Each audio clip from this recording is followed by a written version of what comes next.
잠시 기도드리겠습니다. 하나님 아버지, 이 시간 또 다시 2부 순서로 재직회 헌신 예배로 저희들 머리 숙였습니다. 이 시간에도 하나님 오직 성령께서 말씀하여 주시옵소서. 예수님 이름으로 기도합니다. 여기 요한계시록 2장 이 본문 말씀은 수련의 5번째 순서의 말씀입니다. 그래서 우리의 목표, 십계명, 주기도문, 사도신경, 성민의 길을 통해서 우리의 나갈 바를 밝히 깨닫고 우리의 목표가 이런 목표가 돼야 한다라고 하는 말씀입니다. 여기는 서머나 교회에게 예수님이 말씀하시는 말씀이거든요. 여기에 소아시아 7교회가 나오는데 그것은 일단은 이 사도 요한 시대에 그 교회를 말씀하시는 것임과 동시에 이 세상에 있는 모든 교회를 대표해서 말씀하시는 그런 내용입니다. 근데 사실 기독교 역사상 이 요한계시록을 하나님이 주실 때처럼 그렇게 커다란 박해는 없었습니다. 이때 당시에 좀 희한한 로마의 황제 도미티안이라는 황제가 야만이 많은 황제죠. 정권을 잡아서 일단 그 황제가 원로원들을 장악하기 전에는 그냥 발톱을 숨기고 있다가 건수를 마련해서 그 원로원들을 누명을 쓰고 재산을 다 빼앗고 자기의 독재 체제를 만들지요. 그렇게 한 다음에 이제 그 도미티안 황제의 목표는 자기가 황제의 자리가 아니라 하나님의 자리에 앉고자 시도합니다. 그래서 모든 로마 시민들에게 요구하는 것이 뭐냐면 나의 황제여 이렇게 하지 말고 나의 주, 나의 하나님 이렇게 고백하도록 합니다. 그러면 그때 기독교인들은 뭐예요? 나의 주, 나의 하나님은 나의 주님이요, 나의 하나님은 예수님이시거든요. 근데 그 신앙을 지킬 수가 없어요. 그래서 그때 많은 분들이 물론 그 고통을 이기지 못해서 그런 정절을 지키지 못한 성도님도 계셨겠지만 많은 분들이 그런 박해의 희생으로 돌아가셨습니다. 근데 그때 당시에 예수님이 하신 일은 예를 들어 다니엘서 같은 데는 다니엘을 지키기 위해서 불에 던져도 예수님이 타지 않도록 지켜버리시거든요. 그런데 여기에 이 시대 초대교회에서는 그 처형의 형장에 이슬로 사라져가는 그 백성들을 예수님이 다니엘처럼 전능하신 힘으로 구하지 않고 그때는 어떤 방법으로 구하시냐면 요한계시록 7장에 나오죠. 15절에 그 성도들이 순교한 곳에 장막을 치워버립니다. 하나님이 장막을 치워서 그러니까 거기에 교회를 만들고 성전을 만들어버립니다. 그래서 돌아가신 순교하신 그 영혼들을 하나님이 받으시는 거예요.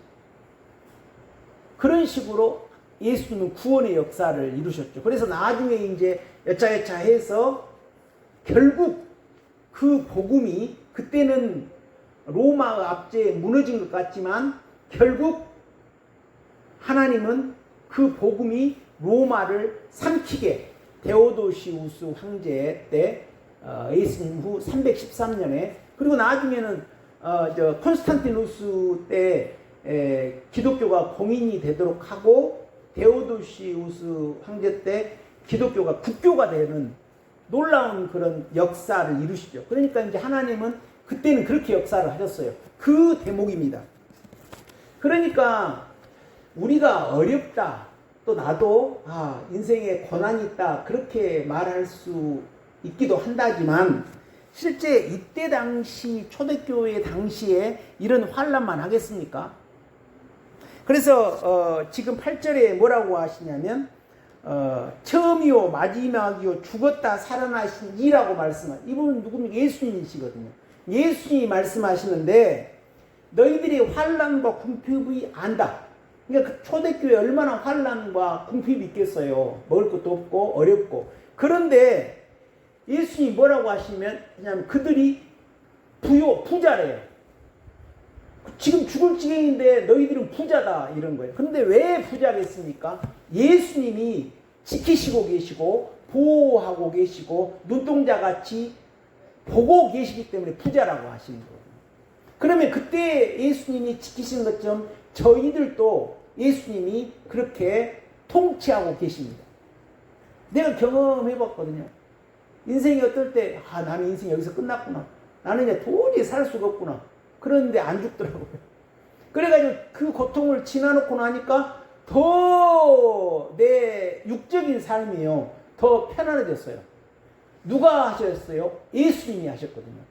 그러니까 너 지금 죽을 것 같지? 너 환난이지? 근데 걱정 마. 내가 너를 붙잡고 있어. 그래서 너는 부자야 이 말씀이거든요.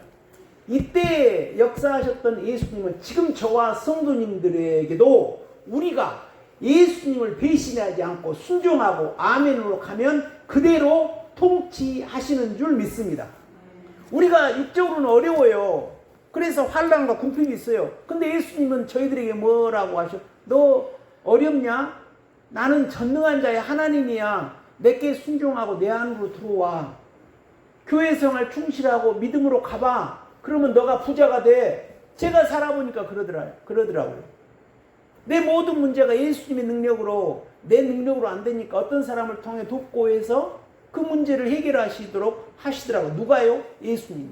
그렇기 때문에 너희가 믿음 안에 있을 때는 궁핍과 환난이 있지만 너희는 부자다 이렇게 말씀하시는 거거든요.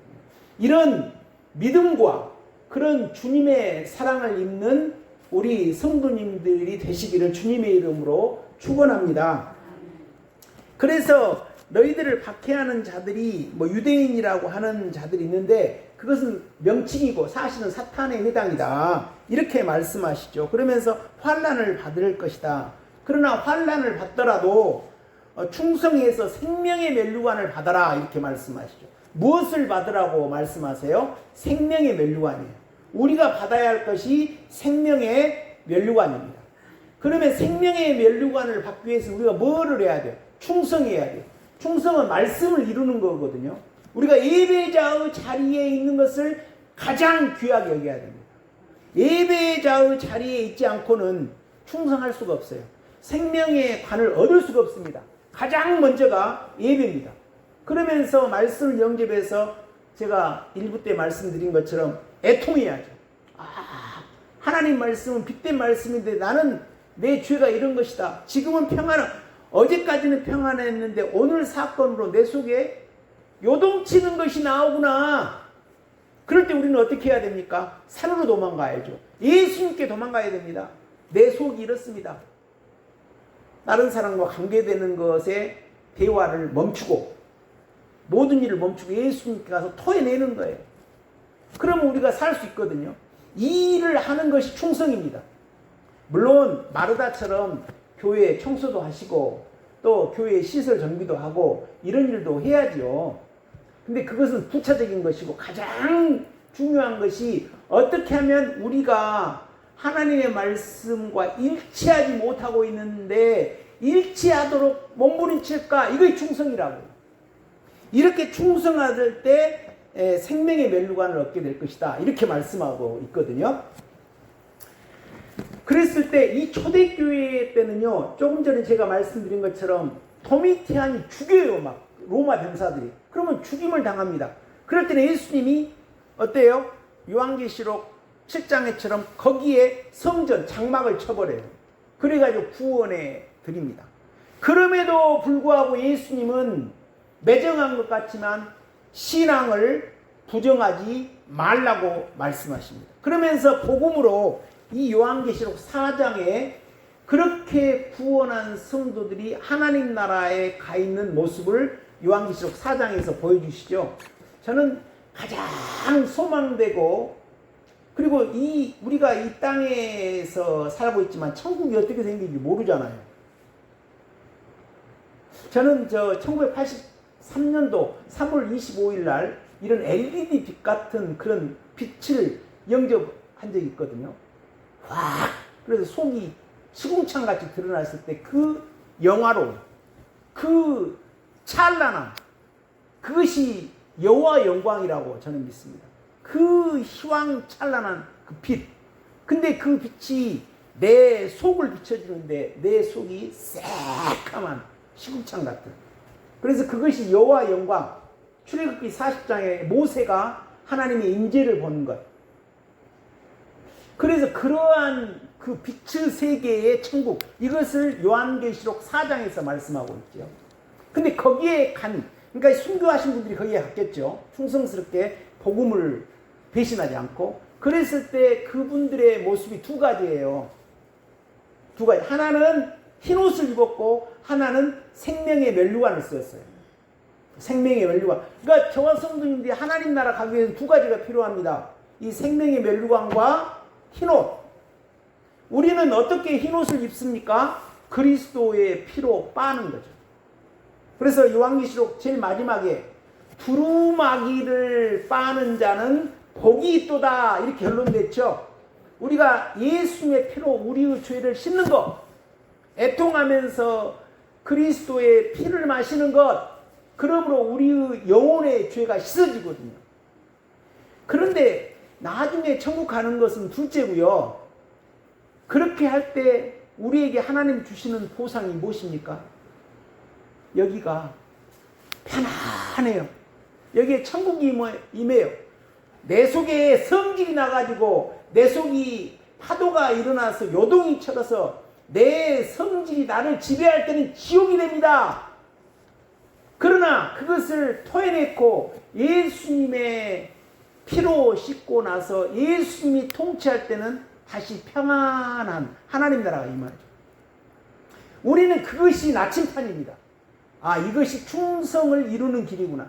이런 것이 충만해야 우리가 나중에 이 생명 다해서 하나님 나라 갔을 때 생명의 면류관을 쓰고 또 우리가 흰 옷을 입을 줄 믿습니다. 그렇지 않겠습니까? 성도님들이 이것을 사모하시기 바랍니다. 그의 생명의 면류관입니다. 생명의 면류관은 무엇을 해야 한다고요? 충성해야 됩니다. 교회 생활에 충성. 하나님 말씀을 사모해서 그 말씀과 내가 다르구나. 왜 나는 다를까? 부르짖어서 그 말씀대로 내 더러운 것이 그리스도의 피로 씻어지고 그리스도 살로 파괴돼서 내 속이 편안하게 될 때, 한 걸음 한 걸음 한 걸음 충성되게 살 때 여기에 생명, 부활의 생명이죠. 예수님이 부활의 생명을 우리에게 주시잖아요. 우리의 죄는 죽고 예수님의 생명으로 부활하는. 그럴 때 우리 속에 생명이 넘친다고요. 그의 생명의 관이에요. 이것같이 소중한 것이 어디에 있어요? 그거의 경건의 연습이죠. 그러므로 우리가, 근데 하나님이 약속하시려 우리가 이 땅에 살면서 돈이 필요한 줄 아세요. 자식들 교육, 자식들이 잘 되기에 바라는 그것도 아세요.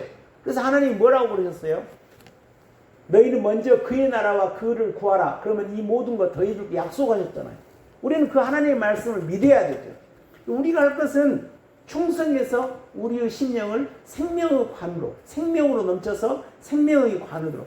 그래서 11절에 귀 있는 자는 성령이 교회들에게 하시는 말씀을 들을지어다. 이기는 자는 둘째 사망의 해를 받지 아니하리라. 우리가 이겨야 된다는 거죠. 다른 사람에게 싸울 때는 손해봐야죠. 져야죠. 그러나 우리의 죄와 악에 대해서는 예수님께 가서 꺾어버림으로 우리가 믿음으로 승리해야 될 줄 믿습니다. 저와 성도님들이 이기는 자 되시기를 주님의 이름으로 축원드립니다. 제가 경험 한 가지를 말씀드릴게요. 제가 아마 27살 때쯤 우리 총회 들어온 지가 얼마 안 돼서 여기 신령이 지금 엉망이 상태인 거거든요. 근데 내 친구가 결혼을 했어요. 그래서 결혼식장에 갔습니다. 근데 내가 총각 때 다녔던 그 교단이에요. 근데 교단이 훌륭해요. 근데 이제 내가 다녔던 담임 목사님 아니셨고 고신 측에 있는 그분도 유명한 목사님이세요. 그래서 그 친구도 이제 같이 고신 측의 교회를 다녔기 때문에 그 친구 결혼할 때 그 교단에 좀 이름이 있으신 분이 설교를 하셨죠. 이게 결혼식 이제 주례사를 하신 거예요. 아니, 근데 제가 심령이 막 엉망된 상태예요. 그래서 초미에 들어와가지고 겨우 그러니까 여기가 막 정돈이 안 되고 그냥 저는 그 새벽 예배 가서 말씀 한 모금 먹고 그거 살고 있는 때예요. 옥토가 안 된 상태입니다. 그랬는데 그 결혼식에 참석했는데 아니 그 설교를 들으니까 빙빙 도는 거예요. 막 빙빙 도는 거예요. 그래가지고 나고 골목에 가서 막 토했거든요. 그리고 나서도 제가 남원에 가서 직장 동료들하고 막 지금은 그렇지 않아요. 지금은 제가 적적인데 그때는 뭐 꼭 필요한 행정적인 일만 하고 이런 이야기를 별로 안 했어요. 그러니까 나보다 내 별명이 뭐라고 어떤 교수님이 그러시냐면 정지성 선생은 밖으로 난 창이 없다고 그랬어요. 화학 교수님이었는데 왜 그렇습니까? 여기가 정돈 안 되니까 그냥 웅크리고 있는 거예요. 이것은 내가 이기지 못한 상태로 여기에 장막으로 하나님이 나를 보호가 된 상태가 아닌 거예요. 근데 이제 그 말씀을 계속 영접하면서 또 씻고 또 부수고 여전히 지금도 죄인이지만 그럴 때 무수한 그 청소가 됐거든요. 엄청난 그 쓰레기가 나가는 거예요. 그러면서 제가 몇 번 말씀드렸지만 베드로 후서에 떠오르는 샛별 같은 그 심령, 그러니까 그야말로 걷은 애는 다 뽑아내지고 육으로 받은 은혜를 거두어지면서 이 어느 정도 조금 옥토되면서 부활의 생명이 자리 잡고 난 다음 쭉 그 다음에 쭉 어느 정도 지난 다음에 제가 신학교 다닐 때는 이제 신학 얘기 어떤 얘기 해도 치매가 안 돼요. 내가 능히 소화할 수 있어요. 그러나 내 속에 죄가 발동해서 그걸 따라갈 때는 다른 문제죠. 다른 사람과 신학 이야기해도 그때는 그렇게 내가 치매를 받았는데 치매가 어느 정도 안 돼. 소화력이 생겼어요. 저는 어떤 것으로 이해하냐면 여기 신령을 부족하나마 옥토 만들어 가다 보니까 하나님께서 어느 정도 내게 장막을 채워주셨다. 이렇게 이해를 합니다. 그냥 그것이 11절에 귀 있는 자는 성령이 교회들에게 하시는 말씀을 들을지어다 이기는 자는 둘째 사망의 해를 받지 아니하는 그런 독을 먹어도 어느 정도 독을 물론 일부러 영적인 독입니다. 일부러 독을 먹어서는 안 되죠. 어느 정도 해도 소화력이 생기더라고요. 그러니까 어떻게 해야지 이렇게 되겠습니까? 우리가 부지런히 말씀을 영접하고 심령을 옥토 만들어서 이 심령을 확장해서 우리 죄는 죽어지고 말씀의 죽고 부활의 말씀이 자리 잡아지는 그런 부활의 생명이 자리 잡을 때는 다른 독소가 공격 못하고 어느 정도 소화력이 있어요. 그런다고 하더라도 저를 보면 내 속의 죄를 내가 제어하지 못할 때는 그 은혜를 상실하게 되더라고요.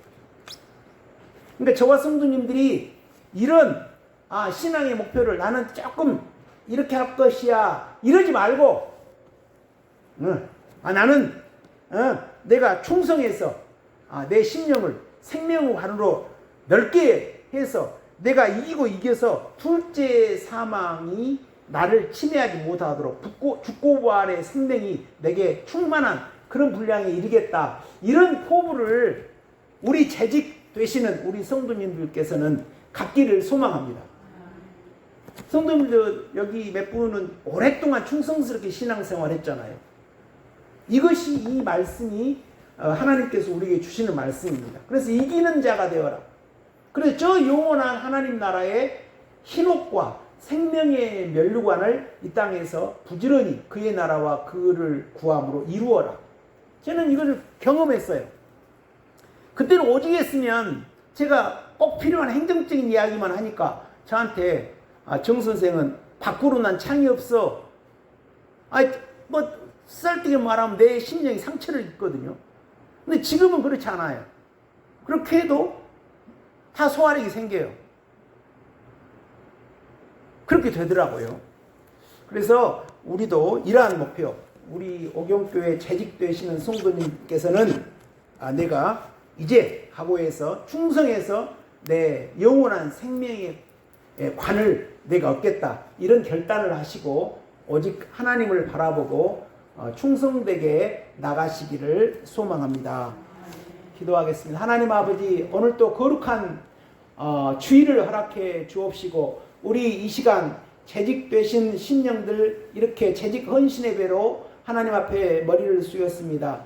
하나님, 교회를 위해서 충성하고 진리에 대해서 충성하고 죽고 부활의 십자가 도에 충성해서 이기는 자가 되어서 생명의 면류관을 다 얻을 수 있는 복된 심령 될 수 있도록 이 시간에 축복하옵소서. 예수님 이름으로 기도합니다.